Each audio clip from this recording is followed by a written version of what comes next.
Welcome to the Danny Clinkscale Reasonably Irreverent podcast. Insightful and witty commentary, probing interviews, and detours from the beaten path. Hello, everybody, and welcome to the Weekend Sports Wrap, Danny's Weekend Sports Wrap here on the Reasonably Irreverent podcast. You hear this each and every Monday. It's part of all the things we do at DannyClinkscale.com, be it blogs, I'll get into that in a little bit, be it these podcasts, be it the ones about sports, music, movies, personality profiles, interesting tales and stories of Kansas City and the world. It's all here at DannyClinkscale.com. We thank you for the growing audience that we are getting here at DannyClinkscale.com and the Reasonably Irreverent podcast. And among the more popular things, thankfully, is me on this particular podcast, and I thank you for listening to it.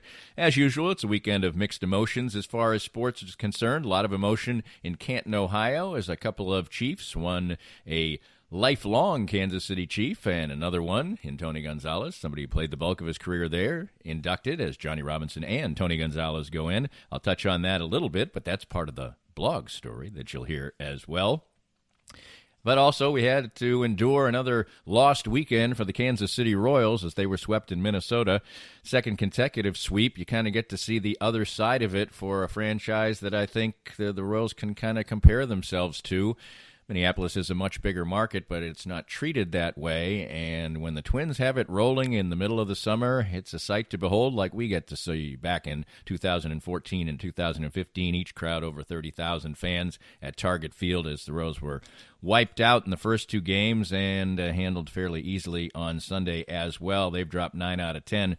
We'll get into the Royals. As you try desperately to look at little bits of good information, they're hard to find right now, believe me, after a pretty good start after the All-Star break. Sporting Kansas City, however, provided some big news on Sunday night to wrap up the sports weekend.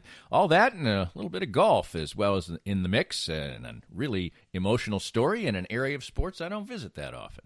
All that coming up next on the Weekend Sports Wrap. Glad to have you around. Sumner One is the company to make your office maximize efficiency.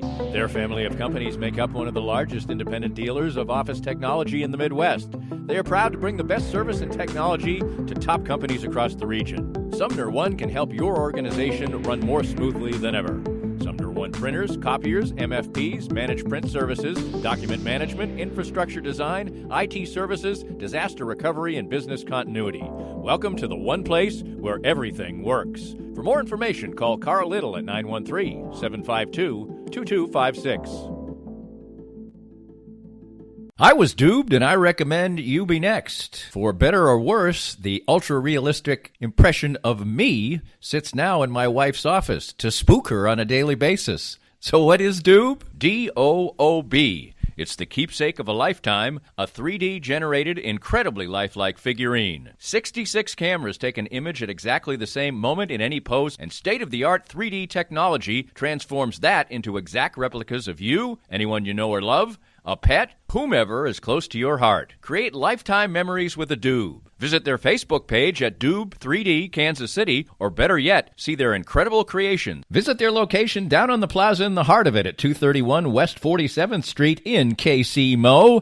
Doob, be next. For many people, a family law case will be one of the most difficult experiences in their life. The law firm of Kenneth McRae will help you through it. Personal and effective help from Ken in concert with you will develop a unique strategy for your unique case. As Ken always says, divorce can be civil law, not civil war. Licensed in Kansas? Visit McRaeLawOffice.com or call 913-972-4765. Welcome back to the Weekend Sports Wrap here at the Danny Clinkscale Reasonably Irreverent Commentary and Podcast at DannyClinkscale.com, your home for many, many enjoyable things, I hope, including this particular podcast. And we're glad to have you join us, and make sure you take care of our sponsors and become one yourself if you like. We will roll through here on this particular day. And one thing I wanted to point out, I mentioned the emotion in Canton, Ohio, and for that, I would refer you to the blog page, as yesterday I wrote a blog about Johnny Robinson, Tony Gonzalez, and some personal memories I have of them. And the other thing I would recommend highly is all of the incredible reportage that Vahe Gregorian has done at the Kansas City Star, as he has followed Johnny Robinson with 5, 6, 7, 8 stories over the last months and certainly over the past weekend, as that long-deserved spot in Canton came for Johnny Robinson far, far too late. So if you want to catch up on my feelings, just check out the blog page for the blog I wrote on Sunday about Johnny Robinson, Tony Gonzalez, and my interaction with their stories, and, in Tony's case, with him himself. So that'll be a fun read for you if you so choose, and many great stories by Vahe about Johnny Robinson. Well, the Kansas City Royals have become that team again, that team that is going to go out and on most nights lose, and all you're hoping for is to get a little scrap of good news, and that was kind of how the weekend wrapped up for the Kansas City Royals, as they lost 3-0 to the Twins on Sunday. But Brad Keller was just really excellent in the game, and I'd have to say that this recent cold spell could well be all my fault. On July 18th, I wrote a blog after spending an afternoon at the ballpark called Dog Day Baseball Afternoon. Maybe not, in parentheses, as the Royals had completed a promising homestand coming out of the All-Star break. Well, they've won one measly game since, losing the 9 out of 10, 2 straight sweeps, now on a 57-105 pace for the season.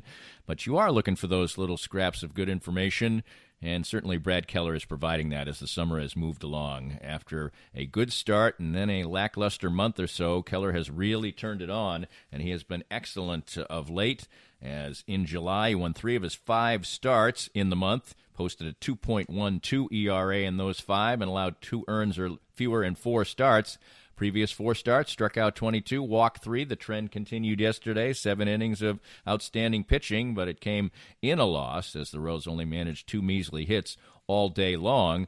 And really, Keller is providing just about all of the good news right now for the Kansas City Royals in the pitching standpoint. Jake Junis has been okay and showed enough glimmer that you still have hope there, when maybe for a while, for about a 6-week period, you thought that maybe he wasn't even a viable starter in the major leagues. Now, occasional good performances, and even his bad ones not so bad, have provided a little bit of hope there, but it seems like whenever he makes any kind of mistake, it flies out of the ballpark. A lot of that going around in baseball these days, but Junis, okay. Brad Keller, excellent. Brad Keller probably is the single, well, on the pitching side, he's certainly the single bright light that has been provided for the Kansas City Royals. Others that we see a little glimmer of, and then it just goes in the other direction, like Glenn Sparkman. He has been bombed on a regular basis of late. Danny Duffy got absolutely creamed in his last start, and it just seems when Duffy doesn't have it, it's a really bad day at the office, and you can't do that against the Minnesota Twins, as they have hit 5 or more home runs the most times in baseball, and they've hit 28 or 9 home runs more than any other team in baseball. So you spend a weekend with nice warm weather, mistakes fly out, and that absolutely was the case on the weekend, and the rotation just looks really dicey right now, and makes it very, very difficult to go out and win games. The Royals, in their last 11 games, have won 2 of them, and the 2 games they won, they scored 9 runs. That's just something that you can't count on, scoring 9 runs to win a game. And the rotation right now is Sparkman, Duffy, we just talked about that, Junis, Keller, and Mike Montgomery, Monday night starter against the Red Sox at Fenway Park, and the Red Sox run a long losing streak, so they're probably going to be an angry bunch. Getting out of Fenway Park with a win will be a very difficult thing, and Montgomery hasn't shown much in his 3 appearances since he came to the Royals, giving up 10 runs in 11 innings. You find it hard to create much optimism there. On the offensive side, there is some, certainly. Hunter Dozier continues to hit. He had a little bit of a flat time when he came back off his oblique injury, but he has gotten back at it and certainly has provided consistent play. He's playing in the outfield some now. Jorge Soler got a start in the outfield yesterday, made a fine running catch, and that's always a bonus because he's really not very good out there, but maybe if he just shows a little bit of improvement, he becomes viable as something more than a DH type, and he continues to knock the ball out of the ballpark, 29 of them now.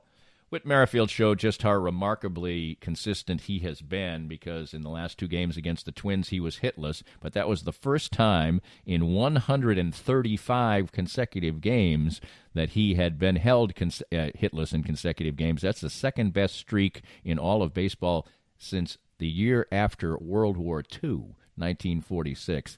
And while Merrifield's 2 hitless games have dropped him below the 300 mark, it's difficult to, you always think, boy, Whit's always right around 300. Why can't he, with the way he looks so great at the plate and everything, why isn't he a 320, 330 hitter? Well, I think the answer is simple. He doesn't walk very much, and it's very difficult to maintain that kind of batting average, a 330-ish type of batting average, if you're putting the ball in play so often. You get a respite by getting a walk. It's not an out, and he has only walked 36 times, make it 37 times on the season, and that certainly is not what you're looking for. Alex Gordon has been solid. His season has sort of settled into him being okay, good, which is a far cry from what we thought we might be getting from Alex Gordon in a maybe miserable last season here in Kansas City. Has been anything but. Cheslor Cuthbert has shown flashes, although he's cooled the more he's played. Another big disappointment, which doesn't really sound fair for the Royals, is the fact that Adalberto Mondesi continues to be out. And really the biggest concern about Mondesi in the long term, and the Royals still think he's going to be a big, big star, is him staying healthy. And once again, he's going to have a season where he plays far less than a full season. And it doesn't seem like he's going to be back anytime soon. There's no reason to rush him in a season like this. But and you could make the argument, if you were Mondesi's agent, that the injury he got was not a chronic nagging type of injury. It was an injury that was sustained while making a hustling play and injuring a shoulder. But still, sometimes a player just becomes that player who can't play 150, 145 games. Lorenzo Cain was kind of that player, and then towards the end of his career with the Royals, he became the player who could stay on the field, and he's continued to be that player. Other things are far more disappointing. Bubba Starling has stopped hitting. He mixed in a few hits and even popped one out of the ballpark when he came up. His average was over 300. It was kind of a little bit of a false thing. He had a lot of soft hits in that particular stretch, and now he is settled into struggling with life in the major leagues, and hopefully it's a phase. Hopefully it's a learning experience, but this looks more like you maybe thought Bubba Starling would be when he got his chance. He only hit for a few months in the minor leagues in his entire minor league career, and now he's struck out 23 times and 68 at-bats, walked only 3 times, things that certainly add up to disappointment. You'd like to see a little bit of sign of life from Starling, and certainly you would for Nicky Lopez, who basically has played about a half a season now and shows no signs of being the player that the Royals were so optimistic about. His strikeouts have started to slow, and he was supposed to never strike out, but still he's on a pace for what would be 80 strikeouts, which by Major League standards now isn't bad, and it's gotten better of late. But the part that was supposed to be so enticing about him was his eye at the plate and ability to reach base that way, and he's only walked 13 times, which would translate to 26 in a full season, and that's just really dreadful. He has been able to bounce back and forth between second base and shortstop and get a little experience in that regard. But on the whole, 2 real negatives now that you'd like to see in the last 6 weeks of the season perk up would certainly be the play of Nicky Lopez and Bubba Starling. I've said it all season long. Wins and losses aren't going to be the thing for this team, but you certainly don't want to fall into some morass again where you're losing virtually every night. Difficult to evaluate players when that's going on. Difficult to evaluate players at training camp, but we do it over and over and over again. The focus yesterday for the Chiefs was kind of on their wideouts, a lot of passing drills up there. The Chiefs' wide receiver situation is a strong one, great depth. Whoever gets cut from this team, a couple of guys probably will latch on with other teams. Chiefs will probably try to hide somebody on the practice squad in this particular case. Of course, you can't really hide someone in the practice squad because somebody can sign him off the practice squad. But you can at least keep hold of him for a little while.